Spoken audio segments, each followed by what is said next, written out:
Hello बच्चों, आज हम सीखने वाले हैं सिंप्लेक्स मेथड। काफ़ी बच्चों को ये मेथड समझने में दिक्कत हो रही थी तो उन्होंने वीडियो बनाने के लिए बोला है। So I am making a video for this method. So simplex method solve करना इजी है, बस प्रैक्टिस मांगता है। तो अगर आप प्रैक्टिस ढंग से करेंगे तो ये मेथड आपका क्वेश्चन कभी गलत नहीं होगा। तो सबसे पहले तो हमारे पास क्वेश्चन में आया हुआ है कि solve the question using simplex method and हमें मैक्सिमाइज़ करना है z को।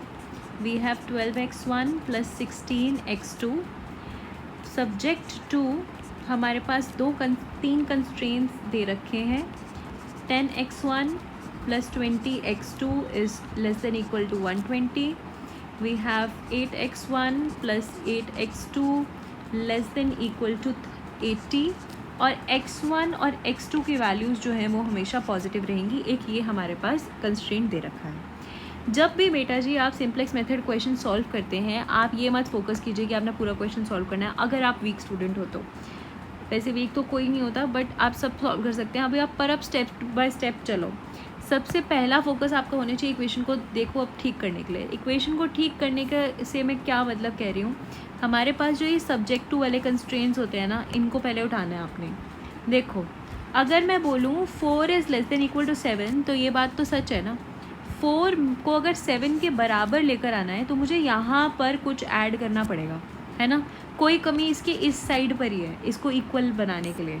तो इसी कॉन्सेप्ट को दिमाग में रखते हुए हम लोग इस इक्वेशन को चेंज करेंगे। Maximize z is equal to, इसको छोड़ देंगे, हमारे पास 10x1 वाली इक्वेशन है जो उसकी तरफ आई है। देखिए 10x1 प्लस 20x2। अब कोई तो कमी है जो इस साइड पर है, राइट।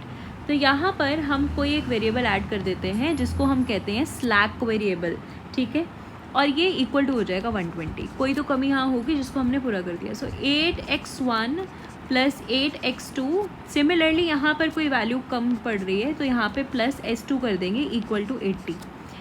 फिर इसके बाद बेटा जी आधा काम आपका हो गया है। इसके बाद क्या करना है, जो मैक्सिमाइज वाली जो इक्वेशन है ना हमारी, उस इक्वेशन में सारे वो वेरिएबल्स होने चाहिए जो हम नीचे सब्जेक्ट टू वाले कंस्ट्रेंट्स में डालते हैं। तो जो वेरिएबल्स हमने नए इंट्रोड्यूस किए हैं वो हम इसमें लिख देंगे। 12x1 plus 16x2 plus 0s1 plus 0s2। 0 क्यों डाला है मैम? क्योंकि ये इस इक्वेशन में शो ही नहीं हो रहे हैं, है ही नहीं हमारे पास ये, इसीलिए हमने इसके कोफिशिएंट को 0 रख दिया है। इतना आपने कर दिया, आपको 2 मार्क्स मिल गए हैं। इसके बाद आपने बनाना है table. Whenever you make the table, आप पहला टेबल जब बनाते हैं बहुत इजी होता है पहला टेबल बनाना, आपने घबराना नहीं है। पहला टेबल बनाएंगे जब उसकी तरफ देखिए, हमारे पास जो टेबल है उसका लेआउट हमेशा ऐसे ही रहता है।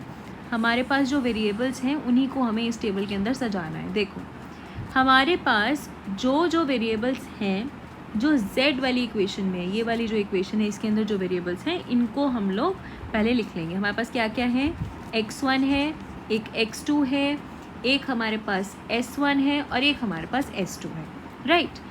अब इनके कोफिशिएंट्स क्या हैं जो हमारी मेन इक्वेशन में है, इसमें हमारे इक्वेशन में x1, x2, s1 और s2 के क्या कोफिशिएंट हैं। कोफिशिएंट क्या होता है बेटा, जो न्यूमेरिकल वैल्यू लगी हुई होती है। ये जो नंबर है ना इनको कोफिशिएंट कहते हैं, न्यूमेरिकल कोफिशिएंट लिखने हैं हमें, राइट।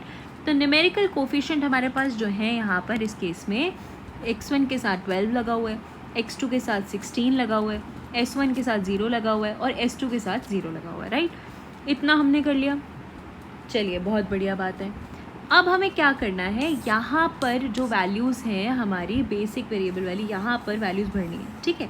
यहाँ पर पहले टेबल में वो वैल्यूज़ भरी जाएंगी जो हमने नई ऐड करी है, यानी s1 और s2 ऐड किया हमने इस केस में। तो यहाँ पर हम लिख लेंगे s1 और यहाँ पर लिख लेंगे s2, ठीक है बेटा जी। यहाँ पर इनके साइड में ये कोफिशिएंट्स लिखेंगे जो हमने पहले लिखे थे, यहाँ पर सेम टू सेम ये जो लिखे हुए हैं इनके तरह सेम जो z वाली इक्वेशन में हमारी वैल्यूज़ थी वो हमने दोबारा इनको लिख दी। अब देखिए बेटा जी बाकी का टेबल कैसे भरना है, बहुत ईजी है। पहला टेबल तो सबसे बन जाएगा, सब बना लेंगे इसे, सब बच्चे कर लेंगे काम। s1 पहली इक्वेशन की तरफ देखिए बेटा, 10x1 वाली ये वाली इक्वेशन की तरफ देखिए, इसकी मदद से बनेंगे। x1 के साथ क्या लगा हुआ है 10, x2 के साथ क्या लगा हुआ है 20, s1 के साथ क्या लगा हुआ है 1, जिसके साथ कुछ नहीं है उसके साथ 1 है, जिसके पास कोई नहीं होता उसका भगवान होता है, राइट। तो s2 है ही नहीं तो फिर 0। और सोल्यूशन क्या है हमारे पास 120। x1 के साथ क्या लगा हुआ है 8, x2 के साथ लगा हुआ है 8, s2 है, s1 नहीं है, s1 नहीं है तो 0 लगा देंगे ना, और s2 है तो 1 लगा देंगे। That's it, solution is 80। अब मेरे बच्चे आपको कैलकुलेट करनी है द वैल्यू ऑफ ZJ। यहाँ पर नीचे एक ZJ लिखा हुआ है हमने, ये वैल्यू हमें कैलकुलेट करनी है। ये वैल्यू हम कैलकुलेट कैसे करते हैं, ध्यान से देखेंगे, बहुत ध्यान से देखेंगे। 0 × 10 प्लस 0 × 8 क्या आ जाएगा, 0 ही आएगा ना मैम, है ना, तो हम यहाँ लिख लेंगे 0। Now for the second one, 0 × 20 plus 0 × 8, 0 आ जाएगा फिर से।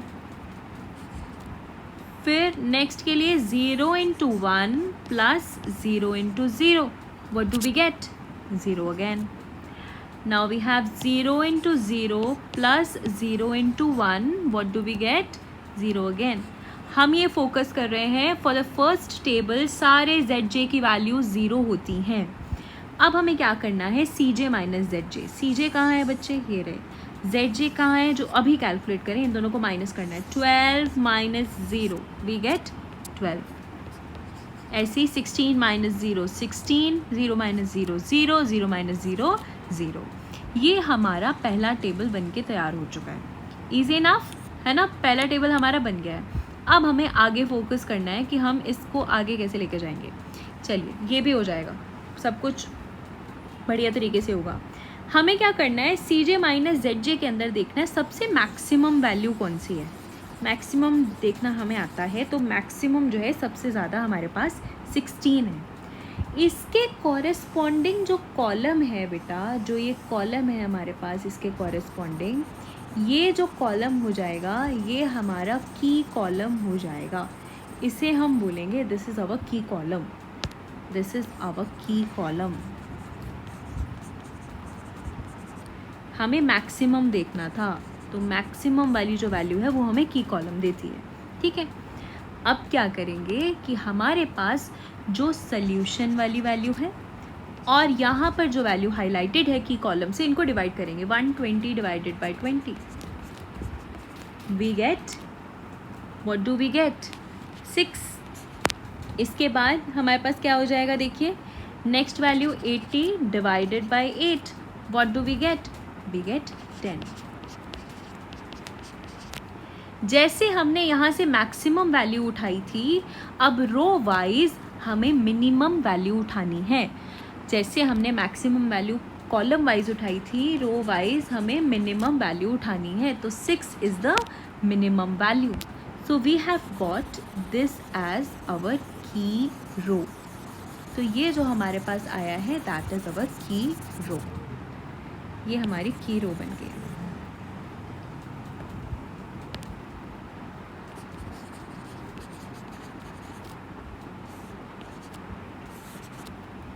आई होप इतना समझ आ गया है। इतना भी काम अगर आप कर लेंगे पेपर के अंदर तो आपको आराम से 3-4 नंबर मिल जाएंगे, ठीक है। I am not telling you to aim for only 4 marks, but first table is very easy to make. I will suggest सब बच्चे कम से कम पहला टेबल तो बनाकर पेपर में आएंगे ही आएंगे। नाउ फॉर ऑप्टिमैलिटी कंडीशन, बेटा देखो हमें क्वेश्चन में ना इसको मैक्सिमाइज़ करना है। मैक्सिमाइज़ करने के लिए क्या होता है, कंडीशन होती है कि जो CJ माइनस ZJ की वैल्यू है ना, वो आपकी लेस देन इक्वल टू 0 आनी चाहिए। यानी या तो 0 हो जाए या तो कोई नेगेटिव नंबर वैल्यू पे आ जाए तो हमारा चल जाएगा। मतलब ये जो सारी वैल्यूज 12, 16, 0, 0 ये 4 वैल्यूज़ हैं, या तो ये 0 हो जाए या तो ये नेगेटिव हो जाए, तो हम मैक्सिमाइज़ कह सकते हैं कि हमारा सोल्यूशन सॉल्व हो गया। Whereas in case of maximization, whereas in case of minimization, अगर हमें मिनिमाइजेशन करनी है तो CJ माइनस ZJ की जो वैल्यू है वो आपकी ग्रेटर देन इक्वल टू 0 होनी चाहिए अगर आपको मिनिमाइज़ करना है। तो अभी जो सोल्यूशन हमारे पास आया हुआ है वो मिनिमाइजेशन का है, हमें मैक्सिमाइज इसे करना है। Now comes the next step, that is to make the second table. देखो बेटा जी, अब सेकेंड टेबल जब बनेगा तो कैसे बनेगा, ध्यान देंगे, बहुत ध्यान देंगे। हमारे पास जो की रो है हमारी, ये देखिए जो पिंक में मैंने हाईलाइट करी हुई है की रो, इसके अंदर जो भी हमारी वैल्यूज़ है ये सारी हमारे नेक्स्ट टेबल के अंदर कॉपी हो जाने वाली हैं सेम टू सेम। दोबारा बता रही हूँ, जो हमारी की रो की वैल्यूज़ हैं ये वाली, वो सारी हमारे नेक्स्ट टेबल के अंदर कॉपी हो जाने वाली हैं same to same. But there is a catch. Catch is जो हमारा की एलिमेंट है ये 1 बन जाना चाहिए, इसे 1 बनाना है। 1 बाद में बनाऊँगी, पहले मैं वैल्यूज़ कॉपी कर लेती हूँ। तो हमारे पास पहले तो थोड़ा सा टेबल बनाना पड़ेगा। तो टेबल बनाते हैं हम लोग। हमारे पास यहाँ पर जो वैल्यूज़ चेंज नहीं होने वाली हैं, x1, x2, s1, s2, इसके कोफिशिएंट थे 12, 16, 0, 0। You can copy these values from your table. अब एक चीज़ रह गई समझाने वाली, that is leaving variable and entering variable. बेटा जो वैल्यू आपकी की रो होती है, जो लेटी हुई वैल्यू होती है, ये आपकी वैल्यू होती है लीविंग वेरिएबल। ये वेरिएबल यहाँ से चला जाएगा, s1 जो है वो हमें छोड़ के चले जाने वाला है और इसकी जगह x2 आके लग जाएगा। तो जहाँ पर आपने पहले s1 लिखा हुआ था, यहाँ पे आप x2 लिख देंगे और s2 तो एज इट इज़ रह जाएगा। x2 का कोफिशिएंट 16 था तो यहाँ 16 रहने देंगे, s2 का इज़ 0 तो 0 ही रहने देंगे। मैंने आपको क्या बताया था, जो आपकी की रो वाली वैल्यू है, इसकी सारी value same to same copy होंगी। So we have 10, 20, 1 and 0. We'll write it. So we have 10, 20, 1 and 0 and solution was 120 for that case. अब मैंने आपको क्या बोला कि जो हमारा की एलिमेंट था, दिस वॉज योर की एलिमेंट, यहाँ पर जो वैल्यू थी वो की एलिमेंट थी। तो जो हमारा की एलिमेंट था ये 1 बन जाना चाहिए। 1 बनाने के लिए क्या करना पड़ेगा, सारी वैल्यूज़ को 20 से डिवाइड करना पड़ेगा, तभी ये 1 बनेगा, है ना। तो मैं इसे अब सारी वैल्यूज़ को 20 से डिवाइड कर देती हूँ। 10 को 20 से डिवाइड करूँगी तो मेरे पास क्या बचेगा, 1/2। मैं 10 को 20 से डिवाइड करूँगी तो मेरे पास 1/2 बचेगा। ऐसे 20 को 20 से डिवाइड करूँगी तो मेरे पास यहाँ 1 बच जाने वाला है। 1 को 20 से डिवाइड करूँगी तो 1/20 रहेगा। 0 को 20 से डिवाइड करूँगी तो 0 ही रह जाएगा। और 120 को 20 से डिवाइड करूँगी तो मेरे पास 6 आ जाने वाला है। So I have calculated this first value. ठीक है, पहली रो जो है वो मेरे पास कैलकुलेट हो गई है, ईजी इनफ। अब हमारे पास S2 कैलकुलेट करना है। अब ये ध्यान से सीखना है, यही सीखने की बात है, बाकी सब चीज़ें हम कर लेंगे। सो ये मुझे पुराने टेबल से वैल्यूज़ देखनी पड़ेंगी, ठीक है। तो पुराने टेबल से जब वैल्यूज़ देखनी पड़ेंगी तो मैं इस टेबल को थोड़ा सा नीचे शिफ्ट कर लेती हूँ for my benefit. So okay, so हमारे पास वैल्यूज़ जो हैं ये है पुराने टेबल की, 0, S2, 8, 8, 0, 1 एंड 80। ये पुरानी values I have written for my own benefit. So अब हमें क्या करना है कि यहाँ पर एक वैल्यू कैलकुलेट करनी है और पुराने टेबल में वहाँ पर ये बैठा हुआ था, इसकी जगह वैल्यू लेकर आना है। हमारे पास एक फॉर्मूला है, फॉर्मूला कहता है new value is equal to old value minus key element minus key row multiplied by key column divided by key element. तो ये हमारे पास फॉर्मूला है जिसे हमें यूज़ करना है to solve for the new values, कि नया टेबल हमारा बन जाए। तो हम लोग देखेंगे पुरानी वैल्यू क्या है हमारी, 8। की रो क्या है, देखो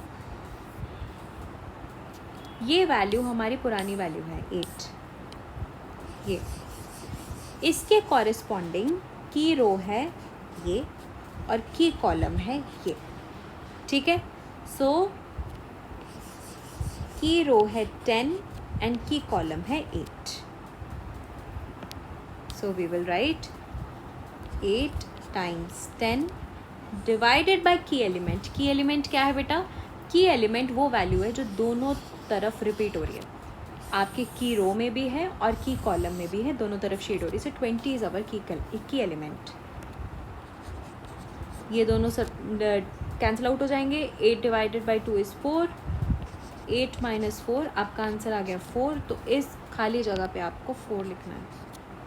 ये आपका कैलकुलेट हो गया पहला element. Now moving forward to this, इसके कॉरेस्पॉन्डिंग अब हमें वैल्यू निकालनी है, ठीक है। टेबल की तरफ जाएंगे फिर से। सो ये 8 जो है इसके कॉरेस्पॉन्डिंग हमें वैल्यू निकालनी है. This is our old value. ठीक है, ओल्ड वैल्यू ये रही, की रो हो गई हमारी ये, और की कॉलम ये खुद ही है क्योंकि यही शेडेड है, राइट. तो 20 और 8 है हमारे पास. सो अगर हम इसे सॉल्व करेंगे तो we have old value 8 minus 20 times 8 divided by key element that was 20 से 20 खत्म, तो ये 0 हो गया. याद रखेंगे कि जो हमारा की एलिमेंट होता है उसके नीचे की सारी वैल्यूज़ अपने आप ही 0 हो जाती हैं. तो अगर आप कैलकुलेट ना भी करना चाहो तो आप ऐसे भी लिख सकते हो. दोबारा रिपीट कर रही हूँ कि एलिमेंट के नीचे की सारी वैल्यूज़ हमारी 0 रहेंगी. Moving forward now for this, ये 0 के कॉरेस्पॉन्डिंग देखो जी पुराने टेबल में ये रहा 0. की रो कौन सी होगी, शेडेड वाली. निकले और टक्कर कहाँ बजी है हमारी, ये रही. कॉलम में कहाँ देखा हमने शेडिंग, ये रही. तो की रो हमारी 1 हो गई और की कॉलम 8 हो गया. ओल्ड वैल्यू वाज 0, की रो हमारी 1 था, एक 8 था, डिवाइडेड बाय 20. तो इसको सॉल्व करेंगे तो हमारे पास वैल्यू आ जाएगी -2/5. तो ये हमारे पास सोल्यूशन यहाँ लिख दिया, -2/5. Now solving for the last value that we have to calculate, second last value. Next is 1. अब इस 1 के कॉरेस्पॉन्डिंग लेट्स सी, ये रहा 1. की रो क्या हो गई 0 और की कॉलम क्या हो गया 8. तो हमारे पास 0 और 8 है. Moving forward old value is 1 minus 0 into 8 divided by 20. ये सारी वैल्यू 0 हो जाने वाली है तो हमारे पास 1 बचेगा सिर्फ. Now we have to also solve for the solution. तो सोल्यूशन के लिए भी सॉल्यूशन निकालना पड़ेगा हमें नया. तो ये रहा 80 के corresponding is 120 and 8. 120 and 8. 80 minus 120 multiplied by 8 divided by 20. Cancel out. So 12 4s are 48. 80 minus this is 32. मेरे पास 32 आ जाएगी वैल्यू. तो ये हमारा टेबल तैयार हो गया. Now we have to solve for z j and the ratio as we were doing before. ठीक है जी. अब हम इसे दोबारा से सॉल्व करेंगे. हमारे पास जो वैल्यू है जेड जे की निकालनी है. 16 into half plus 0 into 4. 16 into half is 8. 16 times 1 plus 0 into 0. 16 into 1/20 plus 0. So we have 4/5. Lastly 16 times 0 is 0. So हमारे पास 0 वैल्यू आ गई. Now we have to calculate for Zj minus Cj. Cj minus Zj calculate करेंगे. 12 minus 8 हमारे पास value क्या आ रही है, 12 minus 8 is 4. Then we have 16 minus 16, 0. Then we have 0 minus 4/5 is minus 4/5. And for the last one 0 minus 0 is 0. Now check for the optimality. सबसे पहले देखिए ज़रा, सारी वैल्यू 0 या नेगेटिव आ गई हैं? नहीं, एक 4 अटक गया है, बस इसने दिक्कत पैदा कर दी. इसकी वजह से एक और टेबल बनाना पड़ेगा. So let's repeat the drill. कोई बात नहीं, हमारे पास जो मैक्सिमम वैल्यू है ये है, तो ये हमारा की कॉलम हो गया. मैक्सिमम वैल्यू ये होगी, की कॉलम हमारा ये हो गया. अब सोल्यूशन से डिवाइड करेंगे. 6 divided by half, 6 divided by half is 12. 32 divided by 4 is 8. तो रो वाइज हमें क्या देखना होता है, सबसे मिनिमम वैल्यू. रो वाइज हम देखते हैं सबसे मिनिमम वैल्यू. तो मिनिमम वैल्यू हमारी 8 है. सो दिस इज़ अवर की रो. और की एलिमेंट क्या हो गया, 4 हो जाएगा because it is getting repeated. और हमारे पास दोनों तरफ से 4 शेड हो रहा है. दोबारा से टेबल बनेगा और हमारे पास दोबारा से वैल्यूज़ कैलकुलेट होंगी यूजिंग द सेम फार्मूला जो मैंने अभी आपको समझाया. Now I have made the table. Let me fill the values for you people. हमारे पास यहाँ पे x2 था, यहाँ पे 16 था, x1, x2, s1, s2. This is 12, 16, 0 and 0. देखो बेटा जी, मैंने आपको एक चीज़ समझाई थी लीविंग वेरिएबल और एंटरिंग वेरिएबल के बारे में. तो s2 विल लीव और उसकी जगह क्या आ जाएगा, x1. s2 को हटा देंगे और उसकी जगह x1 लिख देंगे. तो मैं S2 को हटा रही हूँ, उसकी जगह x1 लिख रही हूँ और x1 का कोफिशिएंट 12 है। मैंने आपको ये भी बताया था कि जो हमारी की रो होती है उसकी सारी value same to same copy हो जाती है। तो हमारी वैल्यू है 4 0 -2/5 and 1, 4 0 -2/5 and 1 and the solution for the above was 32। मैंने आपको ये भी बताया था कि आपकी जो की एलिमेंट होना चाहिए वो 1 होना चाहिए। तो की एलिमेंट हमारा 4 था। कैसे 4 था मैम? दोनों तरफ से जो शेडेड होता है वो की एलिमेंट होता है ना, तो हम इसी को की एलिमेंट मान रहे हैं। ये जो की एलिमेंट है ये 1 होना चाहिए, तो 1 बनाने के लिए क्या करेंगे? 4 को 4 से डिवाइड कर देंगे, इसको भी 4 से डिवाइड करना पड़ेगा, इसे भी करना पड़ेगा और इसे भी सॉल्व करके 4 से डिवाइड करना पड़ेगा। तो सबको 4 से डिवाइड कर देंगे। सबको 4 से डिवाइड करने के बाद यहाँ पर हमारे पास 1 आ जाएगा, यहाँ पर हमारे पास 0 रह जाएगा। यहाँ पर सॉल्व करने के बाद हमारे पास क्या रह जाने वाला है बताइए? यहाँ पर सॉल्व करने के बाद हमारे पास -2/10 रह जाना चाहिए। We have 2 and this is -1, तो -1/10, -1/10 एंड 1/4 और ये हो जाएगा 32 divide by 4 is 8। So now solving for the values. Solving for the values, अब हमारे पास वही फॉर्मूला लगेगा, ओल्ड वैल्यू माइनस की रो इंटू की कॉलम अपॉन की element. So old value was, यही सॉल्व कर लेते हैं। Old value is 1/2। मैंने आपको बोला था इसके ऊपर की वैल्यू आपकी 0 हो जाने वाली है, राइट? तो हमारे पास इसके ऊपर की वैल्यू 0 ही रहेगी। So let's solve. इसके ऊपर की वैल्यू 0 हो जाएगी हमारे पास। वी हैव हियर, तो 0 लिख देते हैं। नेक्स्ट इज़ 1, सो 1 माइनस की कॉलम मल्टीप्लाइड बाय की रो डिवाइडेड बाय की एलिमेंट। 0 आ जाए, ये 1 आ जाएगा। 1 - 0 इज़ 1, यहाँ 1 लिख देते हैं। Moving forward, next is 1/20.